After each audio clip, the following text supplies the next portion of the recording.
Hello friends, welcome back to my YouTube channel. எல்லாரும் எப்படி இருக்கீங்க? இன்றைக்கி ஒரு சூப்பரான வீடியோ பார்க்க போகிறோம். பிகாஸ்லேருந்து அப்படின்ற ஒரு எலக்ட்ரிக் வெஹிக்கிள் லான்ச் பண்ணியிருக்காங்க. ஸோ அதை பற்றின வீடியோ தான் நம்ம இன்றைக்கி பார்க்க போகிறோம்.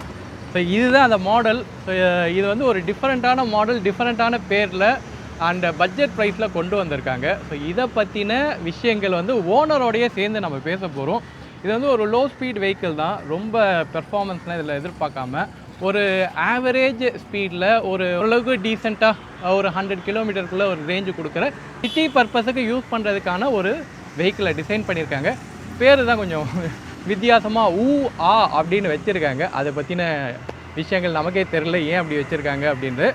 சரி, வண்டி எப்படி இருக்குது, வண்டி ஓட்டுறதுக்கு எப்படி இருக்குது, நான் இப்போ கொஞ்சம் ட்ரைவ்லாம் போயிட்டு வந்தேன், எப்படி இருக்குது, இதோட சஸ்பென்ஷன் எப்படி இருக்குது அப்படியெல்லாம் நிறைய அதை பற்றின டீட்டெயில்ஸ் வந்து நான் வந்து ஓனரோடையே சேர்ந்து நான் உங்களுக்கு சொல்கிறேன். ஏன்னா அவரும் வந்து கொஞ்சம் கிலோமீட்டர் வாங்கினதுக்கப்புறம் ஓட்டியிருக்காரு. ஸோ அதை பற்றி நம்ம பேசுவோம். அண்ட் முக்கியமான ஒரு விஷயம் இருக்குது, இந்த வண்டியோட ப்ரைஸை, இதோட ப்ரைஸுமே ரொம்ப கம்மி தான். ஓனர் வந்து இன்னும் கம்மியாக வாங்கியிருக்காரு. அது என்ன காரணம்? ஏன்னா கிட்டத்தட்ட ஒரு 40,000 கிட்ட ரேஞ்சில் இந்த வண்டியை வாங்கியிருக்காரு. அது என்ன காரணம், அது எப்படி யாருக்கெல்லாம் வந்து அது சூட் ஆகுது, எப்படி இந்த வண்டியை வந்து ரொம்ப கம்மியாக வாங்க முடியும் அப்படின்றதும் நம்ம வந்து ஓனர்கிட்டே டிஸ்கஸ் பண்ணுவோம். And previous owner, because owner இருக்கீங்க அப்படின்னா இதை கண்டிப்பாக ஃபுல்லாக பாருங்கள். ஏன்னா நம்மளோட ஓனர் சொன்னோம்ல, அவர் ஏற்கனவே நம்ம வீடியோவில் பிகாஸை பற்றின ஒரு ரிவ்யூ கொடுத்துருக்காரு. ஸோ அவரோட 2வது வண்டி தான் என்ன. ஸோ ஃபஸ்ட்டு வண்டி என்ன ஆச்சு, செகண்ட் வண்டி இந்த வண்டிக்கு அவர் எப்படி சேஞ்ச் பண்ணார் அப்படின்ற அந்த டீட்டெயில்ஸும் நம்ம பார்ப்போம். அண்ட் முக்கியமாக இதோட ஃபுல் ரிவ்யூஸும் நம்ம பார்ப்போம், எப்படி இருக்குது என்ன எல்லாமே வந்து நம்ம பார்ப்போம். ஸோ நம்ம வீடியோ இப்போ நீங்கள் ஃபஸ்ட் டைம் பார்க்குறதா தான் சப்ஸ்கிரைப் பண்ணிக்கோங்க. கூடவே அந்த பெல் ஐக்கானை கிளிக் பண்ணிங்கன்னா நான் போடுற ஒவ்வொரு வீடியோ நோட்டிஃபிகேஷன் வரும். இப்போ வாங்க வீடியோக்குள்ளே போகலாம். ஸோ பிகாஸ் இந்த வண்டி புதுசாக எடுத்திருக்கிற இந்த வண்டியோட ஓனர் சுப்பிரமணியன். கங்க்ராச்சுலேஷன், நீங்கள் செகண்ட் வண்டி வாங்கியிருக்கீங்க. ஸோ அதுக்கு மிகப்பெரிய கங்க்ராச்சுலேஷன். ஸோ இந்த வண்டி ஏன் எடுத்தீங்க அப்படின்னு நான் கேட்க மாட்டேன். அது நான் அந்த கேள்வியை லாஸ்ட்டில் நான் கேட்குறேன். ஏன்னா அதுக்கான ஒரு காரணம் இருக்குல்ல, இந்த வண்டி எடுத்ததுக்கான ஒரு காரணம் இருக்குது. பிகாஸில் இந்த பர்டிகுலர் மாடலில் வந்து நிறைய பேருக்கு இன்ட்ரெஸ்ட் இருக்கும். காரணம் என்னென்னா, இது வந்து ஒரு லோ ஸ்பீடு வெஹிக்கிள். ஸோ இதோட ஆன் ரோட் ப்ரைஸ் அப்படின்னு வரும்போது எவ்வளோ வருது on road price? On road வந்து 85,000 வருது. இப்போ ஆஃபர்லாம் போயிட்டு இருக்கு. ஆஃபர்லாம் போகிறதுனால ஆஃபர்னா புது மாடல்னால இந்த மாதிரி ஆஃபர் போயிட்டு இருக்கு. இப்போ ஆஃபர்னா நமக்கு நான் முன்னாடி வந்து தீபாவளி ஆஃபர் அந்த மாதிரிலாம் இருக்கு. ஒவ்வொரு அக்கேஷன் போது இந்த மாதிரி வந்து இப்போ நியூ இயர்க்கு ஆஃபர் வரும். அதுக்கு முன்னவே இப்போ கிறிஸ்மஸ் ஆஃபர் அந்த மாதிரி. ஆக்சுவலாக என்ன ப்ரைஸ் இது? ஆக்சுவல் ப்ரைஸ் வந்து ஐ திங்க் க்ளோஸ் டு 19 இருக்கு. ஒவ்வொரு சிட்டிக்கு ஏற்றார் போல. நீங்கள் எக்ஸ்ஷோரூம் சொல்கிறீங்களா ஆன் ரோட்? ஆன் ரோட் வந்து மொத்தமாக இன்சூரன்ஸ் ரெஜிஸ்ட்ரேஷன் எல்லாமே சேர்த்து 85. சரி, இதோட எக்ஸ்ஷோரூம் ப்ரைஸ் நான் இங்கே போடுறேன். இப்போ ஆஃபர் ப்ரைஸ்லாம் இருக்கிறதுனால இது வந்து இன்சூரன்ஸு எல்லாம் சேர்த்து, ரோட் டேக்ஸ்லாம் சேர்த்து 85க்கு வருது அப்படின்னு சொல்கிறேன். நான் செக் பண்ணிவிட்டு நான் இங்கே போடுறேன். சரிங்க ஜி, இந்த வண்டியில் battery capacity 3 கிலோவாட்டில் 2.3 kilowatt. Okay. So இந்த வண்டியில் பார்த்தீங்கன்னா 2.3 கிலோவாட்டுக்கு உங்களுக்கு இந்த வண்டியை கொடுத்துருக்காங்க. ஸோ கண்டிப்பாக இதோட ரேஞ்ச் நீங்கள் பெருசாலாம் எக்ஸ்பெக்ட் பண்ண முடியாது. இப்போ நீங்கள் ஓட்டின வரைக்கும் நமக்கு ரேஞ்ச் எவ்வளோ ஜி வருது? 2 மோட் இருக்குது. ஈகோ மோட் இருக்குது, ஸ்போர்ட்ஸ் மோட் இருக்குது. ஈகோ மோடில் வந்து 95 காட்டுறது, அதில் காட்டுறது 2.3க்கு 95 வருது. ஸ்போர்ட்ஸ் மோட்னா இன்னொரு 15 கிலோமீட்டர் கம்மியாக காட்டுறது. அவங்க சர்டிஃபைட் ரேஞ்ச் அப்படின்னு சொல்லுவாங்களா, சொல்லியிருக்காங்க. பட் ஈகோ மோடில் போனீங்கன்னா, ஈகோ மோடில் தான் சொன்னேன் 95. ஸ்போர்ட்ஸ் மோட்னா 80. ஸ்போர்ட்ஸ் மோட்னா 80. நம்ம அப்படியே ஒரு 30% டிக்ரீஸ் பண்ணிவிடுவோம். 2.3 கிலோவாட்டுக்கு நம்ம வந்து ஒரு ஆவரேஜாக ஒரு 60 to 70 கிலோமீட்டர் நம்ம எக்ஸ்பெக்ட் பண்ணலாம். இல்லை 90 வந்துருக்கு. அனித்தனமாக வந்து 90 கிலோமீட்டர் வரும் அப்படின்னு சொல்கிறாரு. நம்ம ஓட்டுறதை பொறுத்து இருக்குது. ஓகே. என்ன மோட்டர் இது? ஹப் டிரைவ் மோட்டர் தான். BMS motor. என்ன பவர் இருக்குது? ஹப் மோட்டர் தான். நாட் மோர் தென் ஒரு 1.5 கிலோவாட்டுக்கு மேலே இதோட மோட்டர் பவருமே இருக்காது. ரொம்ப லைட் பவர் மோட்டர் தான். பட் ஓட்டின வரைக்கும் அந்த பிக்கப் இருக்குல்ல, டார்க் வந்து நல்லா இருக்குது. இனிஷியல் டார்க் வந்து கொஞ்சம் நல்லா ஹெவியாகவே இருக்குது. ஈகோ மோடில் கூட ஓரளவுக்கு சஃபிஷியண்ட்டாக இருக்குது. ஸ்போர்ட்ஸ் மோடில் நான் கொஞ்சம் அக்ரெசிவாக இருக்குது. வண்டி ரொம்ப லைட் வெயிட் தான். நீங்கள் வந்து லைட் வெயிட்டாக பார்க்குறீங்க அப்படின்னா இந்த வண்டி ஓட்டலாம். எந்த பக்கம் சாச்சாலும் ஒன்றுமே தெரியல, ரொம்ப லைட் வெயிட். ஸோ கண்டிப்பாக ஒரு லேடிஸ் இல்லை வயசானவங்க இவங்கெல்லாம் அந்த லைட்டர் செக்மெண்ட்டில் வண்டி வேணும் அப்படின்னு எதிர்பார்க்குறவங்களுக்கு ஒரு ஸ்கூட்டிக்கு மாற்றாக இந்த வண்டி இருக்கும். எக்ஸாக்ட்லி. அதே நேரத்தில் சிட்டி பர்பஸுக்கு ஈஸியாக பூந்து போகிறதுக்கு ஒரு இதோட டைமென்ஷனுமே பார்த்திங்கன்னா ரொம்ப சின்ன டைமென்ஷனாக தான் இருக்குது. அதாவது வண்டி வந்து பார்த்திங்கன்னா ரொம்ப நேரோ லுக்கு. அதனால் உங்களுக்கு வண்டி ஈஸியாக மென்யூர் பண்ணுறதுக்கு, சிட்டிக்குள்ளே மென்யூர் பண்ணுறதுக்கு ஈஸியாக இருக்கும். அதை நான் எக்ஸ்பீரியன்ஸ் பண்ணது, இந்த வண்டியை இப்போ கொஞ்சம் ஓட்டின வரைக்கும் பார்த்ததுக்கு என்னோடய எக்ஸ்பீரியன்ஸில் அப்படி தான் தெரியுது. அண்டு இந்த வண்டியை பொறுத்த வரைக்கும் இட வசதி நல்லா இருக்குது. இப்போ 2 பேர் இவரோட வச்சு நான் ஜஸ்ட்டு ஒரு சின்ன ஒரு ட்ரைவ் போனோம். புல்லிங் பவர் நல்லா தான் இருக்குது. அண்டு எனக்கு என்னன்னா இந்த சின்ன வெஹிக்கிள்லேயே நல்ல கால் இடிக்காத அளவுக்கு பண்ணியிருக்காங்க. உங்களுக்கு ஏதாச்சும் இடிக்குதா? ஆமாம், இடிக்கல. கால் வந்து நல்லா இங்கே பாருங்களேன், இடிக்கல ஆக்சுவலாக. பிகாஸில் நல்லா ஹேண்டில் பார் வந்து கொஞ்சம் ஹையர் பொசிஷனில் வச்சுருக்காங்க. ஸோ ஓட்டுறதும் கம்ஃபர்டபுளாக இருக்குது. நமக்கு எல்போ பெயின் அந்த மாதிரிலாம் இது வராது, ஷோல்டர் பெயின் வராது, அதேமாதிரி முட்டியும் தட்டாது. ஆனால் இது வந்து ஷார்ட்டர் தான். உங்களுக்கு ஷார்ட்டராக இருக்கிறனால உங்களுக்கு ஈஸியாக டேர்ன் பண்ண முடியும். ஆமாம்மா, ஏன்னா இது சின்ன வெஹிக்கிளில், அதனால் உங்களுக்கு ஷார்ட்டர் ரேடியஸில் உங்களுக்கு டேர்ன் பண்ணுற மாதிரி தான் வண்டியோட அமைப்பே இருக்குது. அதே நேரத்தில் ஓகே, ரொம்ப டவுனாகவும் இல்லை, ஓரளவுக்கு ஈஸியாக தான் இருக்குது. எனக்கு ரொம்ப காலை தூக்கி இங்கே இருக்குமோ, ரொம்ப ஆக்வர்ட் பொசிஷனில் இருக்குமோன்னு நினச்சேன். அப்படி இல்லை. உங்களுக்கு எப்படி இருக்குது? எனக்கு நல்லா கம்ஃபர்டபுளாக தான் இருக்குது. கம்ஃபர்டபுளாக தான் இருக்குது. நான் 2 தடவை வந்து டெஸ்ட் ரைட் எடுத்தேன். வண்டி முதல்ல லான்ச் பண்ண புதுசில் கொஞ்சம் ஒரு மாதிரி என்ன சொல்கிறது, ஒரு மாதிரி பொம்மை வண்டி மாதிரி தான் நான் நினச்சேன். என்னடா அது இந்த மாதிரி வண்டி இருக்குது அப்படின்னு நினச்சேன். அதுக்கப்புறம் சும்மா அந்த பக்கம் போனப்போ டெஸ்ட் ரைட் எடுத்து பார்த்தேன். டெஸ்ட் ரைட் போனால் செம்ம சஸ்பென்ஷன்லாம் ரொம்ப சாஃப்டாக இருந்தது. உங்களுக்கு அது சீட்டெல்லாம் பார்த்தீங்கன்னா பயங்கர சாஃப்ட்டு, உட்காந்து ஓட்டுறது ரொம்ப கம்ஃபர்டபுளாக இருந்தது. லைட் வெயிட், ரொம்ப சாஃப்ட்டாக தான் இருக்குது, செம்ம சாஃப்ட்டு. சீட்டு சஸ்பென்ஷனுமே நல்லா சாஃப்டாக சைடில் கொடுத்துருக்கு, பயங்கர சாஃப்டாக இருக்குது. ஓட்டுறது இந்த பள்ளத்தெலாம் இறக்கி ஏற்றுறது வந்து ரொம்ப கம்ஃபர்டபுளாக இருக்குது, ஒன்றும் டிஃபிகல்ட்டே தெரியல. மெயினாக வந்து யங்ஸ்டர்ஸ் ஓட்டுறது இல்லைன்னா வயசானவங்க ஓட்டுறது ரொம்ப யூஸ்ஃபுல்லாக இருக்கும். 50-60 வயசு மேலே இருக்கிறவங்களாம் வந்து வண்டி வெயிட்டே கிடையாது, ஒரு கையில் பிடிச்சி நகர்த்திடலாம் எல்லாத்தையும். அது வந்து பார்த்தீங்கன்னா செம்ம பெரிய அட்வான்டேஜ். இது சுத்தமாக வெயிட் இல்லை, அந்த வெயிட் பேலன்சிங்லாம் நல்லா பண்ணிக்காங்க. கரெக்டாக அந்த சென்டர் ஆஃப் கிராவிட்டிலாம் பெர்ஃபெக்டாக இருக்குது இல்லை. ஸோ அதனால் வச்சு ஓட்டுறதும் ரொம்ப ஈஸி. வண்டி ஸ்டாண்ட் போடுறதெல்லாம் ரொம்ப ஈஸி, ஒரு கையில் எடுத்து ஸ்டாண்டு போட்டு விட்டுடலாம், ஸ்ட்ரெயிட் ஸ்டாண்டே போடலாம்.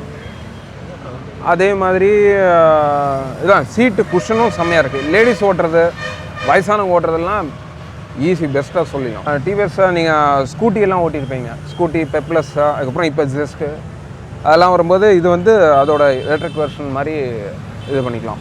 110cc ஒரு ஸ்கூட்டர் ஓட்டுற மாதிரி இந்த வண்டியை டிசைன் பண்ணியிருக்காங்க. நல்ல ஒரு கம்ஃபர்டபுளாக சின்ன லுக்கில் கொடுத்துருக்காங்க, அது நல்லா இருக்குது. இந்த வண்டி வந்து இப்போ 2 பேர் உட்காந்து போகும்போது நாங்கள் உட்காந்து ட்ரை பண்ணோம். ஓரளவுக்கு கொஞ்சம் மோட்டார் வந்து கொஞ்சம் ஸ்ட்ரகிள் பண்ணுது, ஏன்னா ரொம்ப பவர் கம்மியான மோட்டார். மேக்ஸிமம் 150 கிலோ எடுக்கும். சிங்கிள்ஸ் போகிறதுக்கு செம்மையாக இருக்கும், டபுள்ஸும் போகலாம். டபுள்ஸ் அக்கேஷன்லேயும் போகிறதுனா போய்க்கலாம், நல்லாயிருக்கும். ஃப்ரண்ட்டில் செம்ம ஸ்பேஸ், இது உள்ள நல்ல ஸ்பேஸ் இருக்குது, நிறைய பேக்ஸ் அந்த மாதிரி வச்சுன்னு போகலாம். 3 பேர் உட்காந்தவொடனே கொஞ்சம் சஸ்பென்ஷன் வந்து சாஃப்ட்வேர் சைடில் இருக்கிறதுனால அப்படியே கொஞ்சம் அமுங்குது, அது நல்லா தெரியுதுல்ல. நம்ம உட்காந்தவொடனே கொஞ்சம் அமுங்குது. ஸோ அப்படி இருக்கும்போது ஸ்பீட் பிரேக்கரில் போகும்போது கொஞ்சம் கேர்ஃபுல்லாக போகணும். கொஞ்சம் ஸ்டீப்பான ஸ்பீட் பிரேக்கர் இருந்ததுன்னா தட்டுறதுக்கு வாய்ப்புகள் இருக்குது. உங்களுக்கு ஏதாவது தட்டியிருக்கா? இல்லை, இது வரைக்கும் தட்டினது, இது வரைக்கும் தட்டல. பட் ஆனால் சஸ்பென்ஷன் நல்லாவே அமுங்குது உங்களுக்கு. ஸோ இப்போ 2 பேராக நீங்கள் இல்லை நீங்கள் ஃபேமிலியில் ஒரு 3 பேர் போயிருந்தாலும், ஒரு இப்போ ஸ்கூல் ட்ராப்புக்கு உங்கள் பசங்களை கூப்பிட்டு போகிறீங்க அப்படின்னும் போது உங்களுக்கு எப்படி இருக்குது? நான் இது வரைக்கும் மினிமலாக தான் யூஸ் பண்ணிக்கிறேன். வாங்கி இப்போ ஜஸ்ட் ஃபியூ டேஸாக ஆகுது. மொத்தமே ஒரு 60-70 கிலோமீட்டர் தான் ஓட்டிருக்கேன். இப்போ தான் தெரியுது, இப்போ தான் புதுசாக வாங்கினது. பசங்க சின்ன பசங்க தான் கூட்டின்னு போயிடலாம். ஆனால் பசங்க இப்போ வளர்ந்துட்டாங்க, இப்போ ஒரு 10 வயசு அந்த மாதிரினா அது கொஞ்சம் வச்சு கூப்பிட்டு போகலாம். இதுலேயும் கூட்டின்னு போகலாம். எனி ஸ்கூட்டர் நான் பர்சனலாக என்ன ஃபீல் பண்ணுறேன் அப்படின்னா, ஃப்ரண்ட்டில் நம்ம லோடு ஏற்ற ஃப்ரண்ட் சஸ்பென்ஷன் வந்து எல்லா வண்டியிலுமே அது வந்து சீக்கிரம் வேர் அவுட் ஆகும். ஸோ ஃப்ரண்ட்டில் இவ்வளோ ஸ்பேஸ் கொடுக்குறாங்க அப்படிங்கிறதுக்காக நம்ம லோடு எடுத்துகிட்டு போனோம்னா லாங் டேர்மில் பார்த்தீங்கன்னா ஃப்ரண்ட் சஸ்பென்ஷன் பயங்கரமாக அடி வாங்கும், தாங்கும். பட் அது எப்போ தேவையோ அப்போ மட்டும் லோடு எடுத்து போய்க்கலாம், மற்றபடி ஃப்ரீயாக ஓட்டுன்னு போகலாம்.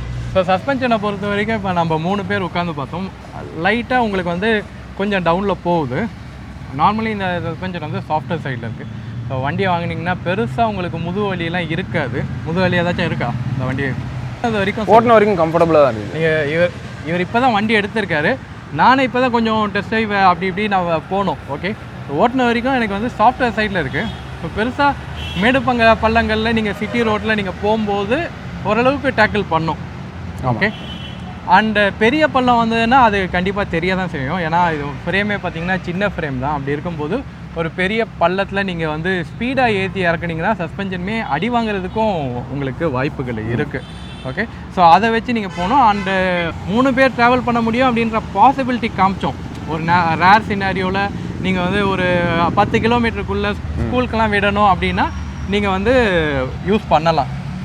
ஆனால் அதுவே நீங்கள் ரெகுலராக நீங்கள் 3 பேர் வச்சுட்டு போனீங்கன்னா சஸ்பென்ஷன் அடி கண்டிப்பாக. ஏன்னா இது மோஸ்ட்லி ஒரு சிங்கிள் யூஸர் யூஸ் பண்ணுற மாதிரி தான். இப்போ டெய்லி காலேஜுக்கு போகிறவங்க, இல்லை வயசானவங்க, சும்மா பக்கத்தில் ஒரு 20 கிலோமீட்டருக்கு போகிறவங்க, அந்த மாதிரி யூஸ் பண்ணுறதுக்கு ரெகுலராக வச்சுருக்காங்க. வயசானவங்களுக்கு ரொம்ப ஐடியல். அதே நேரத்தில் நீங்கள் இல்லை பாஸ் நீங்கள் வந்து ஷார்ட் மட்டும் தான் போக முடியுமா, இதை வச்சுட்டு நான் ஒரு 50 கிலோமீட்டர் ட்ராவல் பண்ணிட்டு போக முடியுமான்னா 2.3 கிலோவாட்டு தான். அதனால் 50 கிலோமீட்டர் ஒரு அப் அண்ட் டவுன் நீங்கள் போயிட்டு வரலாம். போயிட்டு வந்தவொடனே ஒரு ஃபுல் சார்ஜ் போடுற மாதிரி இருக்கும். ஏன்னா பேட்ரி கெப்பாசிட்டி ரொம்ப கம்மி தான். இந்த மோட்டார் கெப்பாசிட்டியுமே ரொம்ப கம்மி தான். இதை வச்சு சிட்டிக்குள்ளே ஓவர்டேக் பண்ண முடியுதா? தரமாக பண்ண முடியும். வரும்போது பண்ணேன், நல்லா கம்ஃபர்டபுளாக வந்து ஒரு 40-50 ஓவர்டேக் பண்ணும். 2 மோட் இருக்குது, ஈக்கோ மோட், ஸ்போர்ட்ஸ் மோட் இருக்குது. ஸோ ஈக்கோ மோடில் மேக்ஸிமம் 47 வரைக்கும் போகுது, 47-48 வரைக்கும் போகும். ஸ்போர்ட்ஸ் மோடில் வந்து 60 டச்சாக இருக்குது, 60 வரைக்கும் போகிறது. நல்லா மேக்ஸிமம் இது எக்ஸ்ட்ராக்ட் பண்ணோம்னா 60 வரைக்கும் போகிறது. என்ன ஒன்று நீங்கள் சொன்ன மாதிரி அது நல்ல பிக்கப் இருக்குது, பிக்கப் இருக்குது, நல்லா இருக்குது, வந்து நல்லா இருக்குது. ஸோ எனக்கு தெரிஞ்ச வரைக்கும் நான் ஓவர்டேக்லாம் பண்ண வரைக்கும் எனக்கு ஒன்றும் பெரிய டிஃபிகல்ட்டியே தெரில அந்த மாதிரி. பட் பொறுத்திருக்கு எந்த மாதிரி வண்டியை ஓவர்டேக் பண்ணுறோங்கிறது. பெரிய வண்டினா வந்து இன்னும் கொஞ்சம் ஸ்பீடு தேவைப்படும். ஸ்போர்ட்ஸ் மோடில் போனால் தான் ஒரு 40லேருந்து 50க்குள்ளே இருக்கிற ரேஞ்சில் அது ஜட்ஜ் பண்ணி தான் இது பண்ணுவேன். லோ எண்ட் வந்து கொஞ்சம் நல்லா இருக்குது. அது நல்லா இருக்குது. அந்த பிக்கப்லாம் கொஞ்சம் பிக்கப்லாம் நல்லா இருக்குது, அதெல்லாம் பிரச்சனையே கிடையாது. ஸோ அதான் இது வந்து முழுக்க ஒரு 110 சிசியை வந்து நீங்கள் கம்பேர் பண்ணுற மாதிரியான ஒரு வண்டி தான். இதில் பெருசாக நீங்கள் ஸ்பீடு எதிர்பார்க்காதீங்க. பட் அதே நேரத்தில் சின்ன வண்டி தானே, இது வந்து இனிஷியல் தாட் நல்லா இருக்காதோ, ரொம்ப லேசியாக இருக்குமா அப்படின்ற கேட்குற கேள்விக்கு இந்த வண்டி வந்து அவ்வளோ லேசி இல்லை. ஸ்டார்டிங் பிக்கப் பண்ணும்போது நல்லா இருக்குது. இனிஷியலாக ஒரு 20-30 அப்படின்னு நம்ம கடக்கும்போது ஒரு லீனியராக ஸ்பீட் பில்டப் ஆகுது. ஏன்னா அது 60 தொடும்போது உங்களுக்கு லீனியராக தான் ஸ்பீடு பில்டப் ஆகும், உங்களுக்கு அக்ரெசிவாக ஸ்பீட் பில்டப் ஆகாது. ஏன்னா அப்படி அக்ரெசிவாக இது பில்டப் ஆச்சு அப்படின்னா இது வந்து 50 கூட மைலேஜ் கொடுக்காது. ஆமாம். ஓகே, ஸோ அதனால் உங்களுக்கு எலக்ட்ரிக் வெஹிக்கிளில் நார்மலி கொஞ்சம் பிக்கப்லாம் நல்லா தான் இருக்கும், அதை டியூன் பண்ணுறதை பொறுத்து. ஸோ இந்த மாதிரி ஸ்கூட்டரை வந்து மோஸ்ட்லி மைலேஜ், அதாவது ரேஞ்ச் ஸ்பெசிஃபிக்காக தான் இந்த வண்டியை டிசைன் பண்ணியிருப்பாங்க. சரி, மிச்சபடி இதோட பில்டு குவாலிட்டி அப்படின்னு நான் பார்க்கும்போது நிறைய இடத்துல ஹார்ட் பிளாஸ்டிக் தான் யூஸ் பண்ணியிருக்காங்க. இந்த ப்ரைஸுக்கு இது நீங்கள் ஒருத்தர் நினைக்கிறீங்களா? இந்த பில்டு குவாலிட்டிலாம் ஓகேன்னு நினைக்கிறீங்களா? எனக்கு அந்தளவு வண்டியில் நாலேஜ் கிடையாது. பட் இப்போ இருக்கிற மார்க்கெட் ப்ரைஸில் பார்த்தீங்கன்னா இதுக்கு வந்து எனக்கு ரைடிங் கம்ஃபர்ட் இருக்குது, நல்ல செம கம்ஃபர்ட் இருக்குது. லோக்கலில் ஓட்டுறது ரொம்ப ரைடிங் கம்ஃபர்ட் சொல்ல, இதோட பிளாஸ்டிக் மெட்டீரியல் நினைக்கிறேன். சரி, நான் இப்படி கேட்குறேன், இதோட பிளாஸ்டிக் குவாலிட்டி ஹார்ட் பிளாஸ்டிக் தான் யூஸ் பண்ணியிருக்காங்க. நார்மலி இந்த ரேஞ்ச் ஆஃப் ஸ்கூட்டரில் ஹார்ட் பிளாஸ்டிக் தான் யூஸ் பண்ணுவாங்க. அது நீங்கள் வந்து பெட்ரோல் ஸ்கூட்டருக்கே போனாலே இந்த மாதிரி தான் யூஸ் பண்ணுவாங்க. ப்ரீமியம்னஸ்லாம் அவ்வளோலாம் இருக்காது. ஆனால் எனக்கு முக்கியமாக இதில் தெரிஞ்சிக்க வேண்டியது என்னென்னா, ஓட்டும் போது ஏதாச்சும் குவிக்கி சவுண்டு கேட்குதா? இது வரைக்கும் எதுவும் அந்த மாதிரி கிக் அப்படி இங்கே வண்டி வந்து சம்டைம் போகும்போது கிக் எல்லாம் சவுண்டு கேட்கலாம், அந்த மாதிரிலாம் இது இல்லைன்னா அந்த கலக்கலன்னு சவுண்டெல்லாம் வரும்ல, அந்த மாதிரி. அது ப்ரீவியஸ் ஸ்கூட்டரில் நீங்களே அனுபவப்பட்டிருப்பீங்களா? முன்னே அந்த மாதிரி இருந்திருக்கு. இது வரைக்கும் அந்த மாதிரி சவுண்டு எதுவும் தெரியும். அதாவது அது வந்து ஓட்ட அது வேரண்டர் இருக்கும், அது ஏதாவது சவுண்டு வரும். எல்லா வண்டியிலுமே அது சவுண்டு இருக்கும். ஒன்று என்ன மெட்டல் பாடினா உங்களுக்கு வந்து இன்னும் கொஞ்சம் ஸ்டடியாக இருக்கும். இது பிளாஸ்டிக் பாடினால ஏதாவது கொஞ்சம் கேப் இருந்தாலுமே அந்த ஷேக் கொஞ்சம் சவுண்டு கேட்க ஆரம்பிக்கும். ஆனால் இது வரைக்கும் எனக்கு அந்த மாதிரி எதுவும் பிரச்சனை இல்லை. இப்போ தான் வாங்கி ஓட்டிகிட்டு இருக்கேன். ஸோ நம்ம பிரேக்கிங் அப்படின்னு பார்க்கும்போது ரெண்டுமே ட்ரம் பிரேக் தான் கொடுத்துருக்காங்க. பிரேக்கிங்கோட கிறிஸ்ப்பு நல்லா இருக்குது, அந்த பைட் நல்லா இருக்குது. ட்ரம் பிரேக் தான் உங்களுக்கு நார்மல் 10 இன்ச் வீல் அப்படின்றதுனால ட்ரம் பிரேக் தான் மோஸ்ட்லி வருது. அண்டு இந்த வண்டியில் வந்து பிரேக்கிங் எஃபிஷியன்சி பார்க்கும்போது ஓரளவுக்கு கிறிஸ்பாகவே இருக்குது. ஒரு டிஸ்க்கு நான் எதிர்பார்க்கல, ஏன்னா ஒரு 60 கிலோமீட்டர் ஸ்பீடு தான் கொடுக்குறாங்க. ரீஜன் இருக்கா இதில்? ரீஜன் இருக்கு, ஆனால் அட்ஜஸ்டபிள் கிடையாது. அவங்களே அட்ஜஸ்டபிள்னா எப்படி சொல்கிறேன்? ரீஜன் லெவல் செட் இல்லை அது கிடையாது. பட் ரீஜன் இருக்குது. ரீஜன் இருக்குது. ஸோ ரீஜன் இருக்கிறதுனால நம்ம வண்டியை லைட்டாக ஆக்சிலேட்டர் விடும்போது அது ஆட்டோமேட்டிக்காக வந்து ஒரு ஃப்ரிக்ஷனை வந்து கிரியேட் பண்ணும். ஓகே, ஸோ அது அந்த ரீஜன் இருக்குது. ப்ளஸ் இந்த ட்ரம் பிரேக் ரெண்டும் கம்பைன் பண்ணி நீங்கள் காம்பி பிரேக்கிங்காக யூஸ் பண்ணும்போது சிட்டிக்குள்ளே ஓரளவுக்கு உங்களுக்கு பிரேக்கிங்க்கான அந்த சஃபிஷியன்ட்டும் நல்லாயிருக்கும். மந்த்லி மெயின்டெனன்ஸில் மட்டும் அந்த பிரேக்கை வந்து நீங்கள் ஒவ்வொரு வாட்டி அந்த ஒரு 6 months ஒன்ஸ் நீங்கள் சர்வீஸ் பண்ணும்போது செக் பண்ணுற மாதிரி இருக்கும். மிச்சபடி இப்போ நீங்கள் வந்து பிகாஸோட ப்ரீவியஸ் D15 கஸ்டமர் அண்ட் இந்த வண்டி ஓட்டுறீங்க. அது கொஞ்சம் இதோட கொஞ்சம் பெரிய ஸ்கூட்டர், கொஞ்சம் பெரிய வீடு. அதுலேருந்து இதுக்கு நீங்கள் வந்திருக்கீங்க.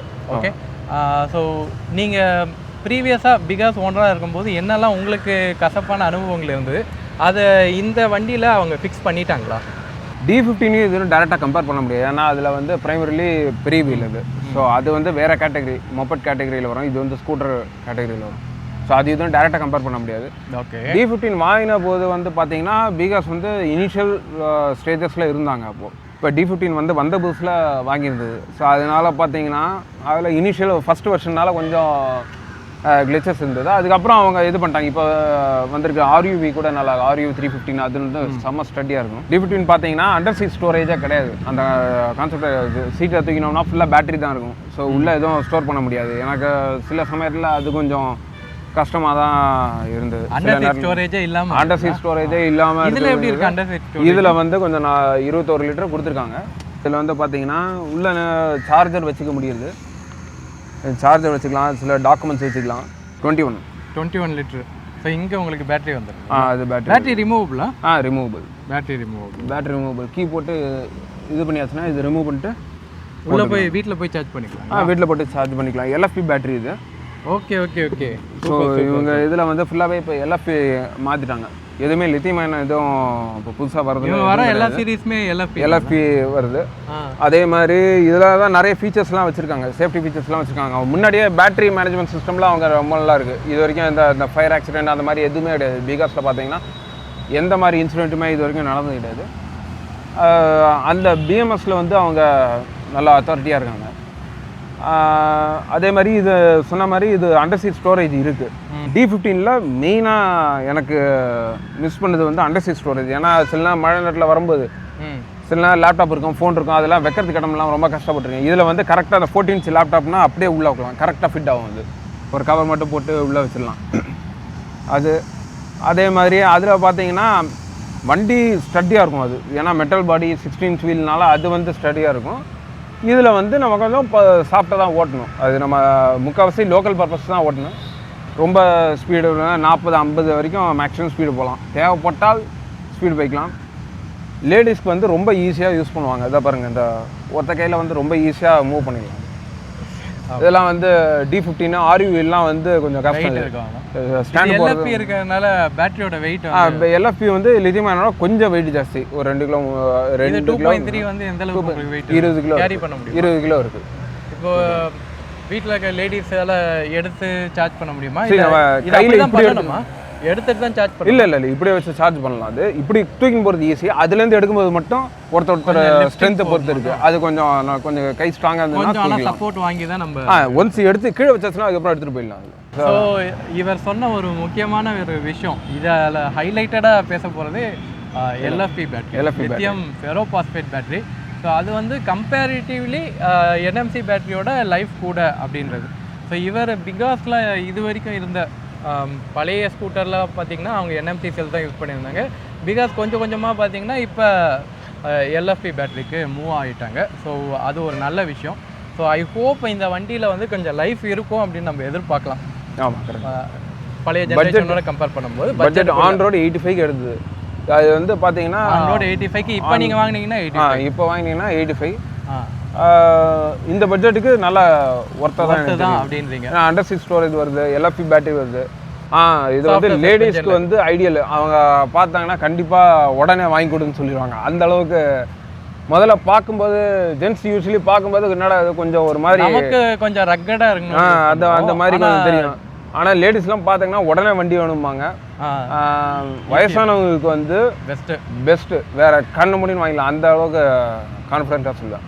இது சர்வீஸ் எப்படி, சர்வீஸ் இன்டர்வல் எப்படி சொல்லியிருக்காங்க? சர்வீஸ் இன்டர்வல் முதல் ஒரு மாதத்தில் ஒரு இருக்குது, அதுக்கப்புறம் ஒரு 6 மாதம், அதுக்கப்புறம் 1 வருஷத்துக்கு ஒரு 3 ஃப்ரீ சர்வீஸ் அந்த மாதிரி வரும். பிகாஸ் சர்வீஸ் பொறுத்த வரைக்கும் ப்ராம்ப்டாக இருப்பாங்க, செம ப்ராம்ப்ட்டு, பயங்கர இது பொலைட்டாக பேசுவாங்க, செம ரெஸ்பான்சிவ், இன்னும் வெரி அப்ரோச்சபிள்.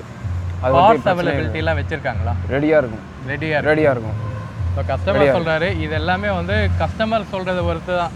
ஏன்னா நமக்கு வந்து பர்சனலாக இவங்களோட சர்வீஸ் நெட்வொர்க்கை பற்றி நமக்கு பெருசாக ஐடியா கிடையாது. ஆனால் இவர் வந்து ஓகே நல்லா இருக்குன்றாங்க. ஸ்பெசிஃபிக்காக வண்டி சர்வீஸ் விடும்போது சர்வீஸ் சார்ஜஸ் அது எந்த அளவுக்கு ரீசனபிளாக இருக்குது? அது வந்து பேர் மினிமம். எவ்வளோ சர்வீஸ் காஸ்ட் ஆகுது? நீங்கள் சர்வீஸ் காஸ்ட் வந்து யூஸ்வலாக அவ்வளோ ஆகாது, எனக்கு தெரிஞ்ச வரைக்கும் ஞாபகம் இல்லை. பார்த்தீங்கன்னா ஒரு 700 ரூபாவா எவ்வளோ கூட மேக்ஸிமம். அதாவது சில ஏதாவது பார்ட்டு மாற்றணும்னா அதுக்கு உண்டான லேபர் சார்ஜ் மட்டும் இருக்கும். பட் ஜென்ரல் சர்வீஸ்னால் 300 ரூபா அந்த மாதிரி தான். எனக்கு ஜென்ரல் சர்வீஸ்னால் ஒரு 300 ரூபா, 250, 300. அது பிரேக் ஷூ எந்த அளவுக்கு தேஞ்சு போயிருந்ததுன்னா அதுக்கு ஏதாவது ஒர்க் இருந்ததுன்னா அது ஒர்க் என்ன மாதிரி நீங்கள் மாற்றினீங்கன்னா லாஸ்ட் வீக் நீங்கள் மாற்றிருப்பீங்களா? எவ்வளோ ஆச்சு உங்களுக்கு சர்வீஸ் காஸ்ட்? எனக்கு வந்து இந்த பிராண்டில் எவ்வளோ சர்வீஸ் காஸ்ட் ஆகும்? 550 வைங்க. 550 ரூபாங்க. 500, 550. அது அந்த வண்டிக்கு. அப்போ இந்த வண்டிக்கெல்லாம் இன்னும் ரொம்ப பேர் மினிமம். இதில் வந்து பார்த்தீங்கன்னா ஒரே பேட்டரி தான், இந்த மெயின் பேட்டரி மட்டும்தான், ஆக்சிலரி பேட்டரி எதுவுமே கிடையாது, ரொம்ப சிம்பிள் மெக்கானிசம். நீங்கள் வந்து பிகாஸோட D15 ப்ரோ வச்சுருந்தீங்களா? இல்லை D15 ப்ரோ வச்சுருந்தீங்களா? ஸோ அந்த வண்டியை ஏன் மாற்றினீங்க? அந்த வண்டியை மாற்றிட்டு தான் இந்த வண்டிக்கு அவர் வந்து அப்கிரேட் ஆகிருக்காரு, இல்லை டவுன் கிரேட் ஆகிருக்காரு. சரி, புது வண்டி வாங்கியிருக்காரு, ஓகேவா? ஆனால் அதே பிராண்டில் வாங்கியிருக்காங்க. இதில் பிராண்ட் ஒரு சப்போர்ட் பண்ணியிருக்கு, அதனால தான் இவருக்கு வந்து இந்த வண்டி வந்து ஒரு கம்மி விலைக்கு அவரால் வாங்க முடியுது. ஸோ பழைய வண்டியை ஏன் கொடுத்தீங்க? ஃபஸ்ட்டு பழைய வண்டியை கொடுத்ததுக்கு முக்கியமான சில ஸ்பெசிஃபிக் ரீசன் கிடையாது, நான் அப்படியே கண்டினியூ கூட பண்ணிக்கலாம். நான் நல்ல மெயின்டெனன்ஸ், சரியான மெயின்டெனன்ஸில் வச்சுருந்தேன். ஓகே. அதுக்கப்புறம் ஏன்னா நான் வாங்கினது பார்த்தீங்கன்னா முதல்ல வாங்கிட்டேன், அதனால அதுக்கப்புறம் பார்த்தீங்கன்னா அதுலேயே நல்ல ரிஃபைன்மெண்ட்ஸ் வந்தது. அதுக்கு பிறகு இதெல்லாம் மட்டும் நான் ஒத்துக்க முடியாது. இது நான் கேட்க வேண்டியதுன்னா மாற்றிட்டீங்க, சரியா? அது கரெக்டு தான். அதில் பேட்டரி இஷ்யூ இருந்ததா? ஏன்னா 3 வருஷம் ஆயிடுச்சு. ஓகே, 3 வருஷம் நீங்கள் ஓட்டாட்டினாலும் அந்த 3 வருஷத்துல NMC பேட்டரி டிகிரேட் ஆகும். அதுக்கு உங்களுக்கு 5 இயர்ஸ் வாரண்டி வந்தது இல்லை? 5 இயர்ஸ் வாரண்டி. சரி, அதில் பேட்டரியில் இஷ்யூஸ் இருந்ததா? அதனால தான் இதை மாற்றினீங்களா? பேட்டரியில் இஷ்யூஸ்ன்னு பார்த்தோம்னா யூஸ்வல் வேரண்டர் தான். அது வந்து முன்னாடி இவ்வளோ 110 மைலேஜ் வருதுன்னா இப்போ வந்து 102, 100 அந்த மாதிரி ஒரு 10 கிலோமீட்டர் கண்டிஷனில் தான். ரன்னிங் கண்டிஷன் அதில் பிரச்சனையே கிடையாது. இது வந்து எல்லா பேட்டரியிலுமே பொதுவாக வர்றது தான். இது ஒரு 3 வருஷத்தில் பார்த்தீங்கன்னா டெஃபினட்டாக ஒரு 110லேருந்து 100 கிலோமீட்டர் வராது அப்படின்றது ஒரு பெரிய டிகிரேடேஷன் கிடையாது. பட் அதுக்காக நீங்கள் வந்து அந்த வண்டியை இல்லை, அதுக்காக மட்டும் இல்லை, நான் இது வாங்கணுன்னே இல்லை. நான் ஃப்ரெண்டு வாங்க போனார், அவரோட வண்டி வந்து இப்போ REV பார்த்துன்னு போனேன். இல்லை, உங்களுக்கு ரேஞ்ச் வந்து உங்களுக்கு டிராஸ்டிக்காக கம்மியாகுதுல்ல. இப்போ நீங்கள் அது 100 கிலோமீட்டர் கொடுக்குன்னா நீங்கள் அதுக்கு எதுக்கு? என்னோட யூசேஜ் கம்மி. ஏன் யூசேஜ் வந்து அதையே கண்டினியூ பண்ணியிருக்கலாம்ல? அதில் கண்டினியூ பண்ணியிருக்கலாம். எனக்கு அண்டர்சீட் ஸ்டோரேஜ் இல்லை, இது LFP பேட்டரி இருக்குது, வெயிட்டு NMC பேட்டரி, அதுக்கு மேலே அதோட சர்வைவலில் வந்து உங்களுக்கு அது டவுட் இருக்குது. இதில் நம்பர் ஆஃப் சைக்கிள்ஸ் வந்து ஜாஸ்தி, வண்டி வெயிட்லெஸ், சின்னது, பார்க்கிங் பண்ணுறது ரொம்ப ஈஸி. சரி, நான் சிம்பிளாக இந்த ரீசன் நான் சொல்லிடுறேன். ஸோ இது வந்து ஒரு 3 வருஷம் பழைய ஒரு D15 வச்சுருந்தார். அதில் வந்து NMC பேட்டரி அப்படின்றதுனால டீக்ரேடேஷன் ஃபாஸ்ட்டாகவே ஆகும். 3 வருஷம் கழிச்சுன்னு பார்த்தீங்கன்னா ரொம்ப ஃபாஸ்ட்டாகவே ஆகும். இப்போ அவர் சொல்கிற ரேஞ்சு கூட அவர் செக் பண்ணியிருப்பாரான்னு தெரியல, but it should be very low. Okay, நான் சொல்கிறேன், NMC பேட்டரியை பொறுத்த வரைக்கும் 3 வருஷம் கழிச்சு ரொம்ப மோசமாக அது பிஹேவ் பண்ணும். இன்கேஸ் அது வந்து பேட்டரி ஃபெயிலியர் ஆகிறதுக்கும் வாய்ப்புகள் இருக்குது, ப்ராப்பராக மெயின்டைன் பண்ணனா. இல்லைனா செல் பேலன்சிங் கரெக்டாக இல்லாட்டினாலுமே வந்து வண்டியில் ஏகப்பட்ட பிரச்சனை கொடுக்கும். ஏன்னா நானும் ஒரு யூஸராக எனக்கு தெரியும் NMC பேட்டரியோட விஷயங்கள். ஸோ இதை அவர் அப்கிரேட் ஆனதுக்கு காரணம், இது ஒரு அப்கிரேட்னு சொல்லலாம். காரணம் என்னென்னா, அந்த ஸ்கூட்டரை வந்து விற்றுட்டு ஒரு LFP பேட்டரி வாங்கணும் அப்படின்ற ஒரு விஷயத்துக்காக தான் இந்த வண்டிக்கு அவர் சுவிட்ச் ஆனார். பிகாஸோட பிராண்டில் அவருக்கு கொஞ்சம் ட்ரஸ்ட் இருந்ததுனால அவர் வந்து பிகாஸ்லேயே மூவ் ஆகிட்டார். அந்த வண்டியை வந்து எக்ஸ்சேஞ்சில் கொடுத்துட்டு இந்த வண்டியை வாங்கியிருக்காரு. ஸோ பிகாஸ் பிராண்டுக்கிட்டே கொடுத்துட்டாரு.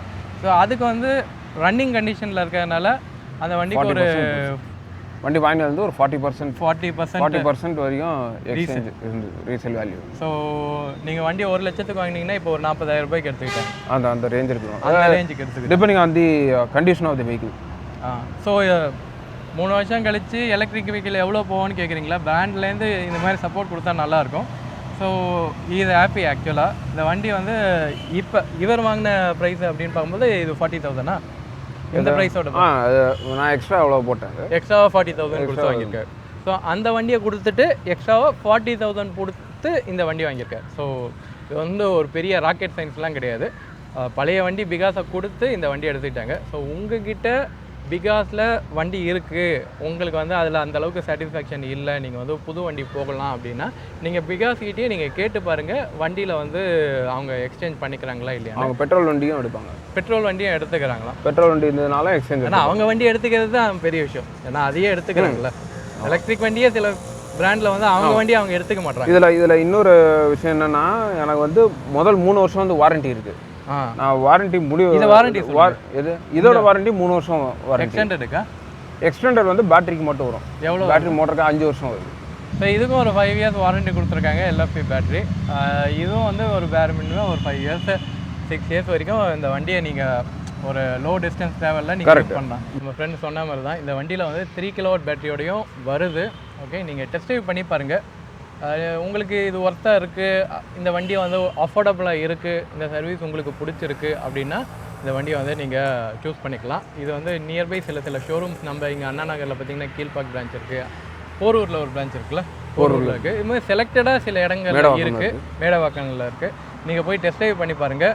அண்ட் டெஸ்ட் ட்ரைவ் பண்ணி உங்களுக்கு பிடிச்சதுன்னா இந்த வண்டியை நீங்கள் சூஸ் பண்ணலாம். ஓகே, ஸோ இந்த வண்டியை பற்றின கருத்துக்கள் ஏதாச்சும் இருந்ததுன்னா கமெண்ட் பண்ணுங்கள். See you on next video. Until then, bye bye from the okay. Bye bye.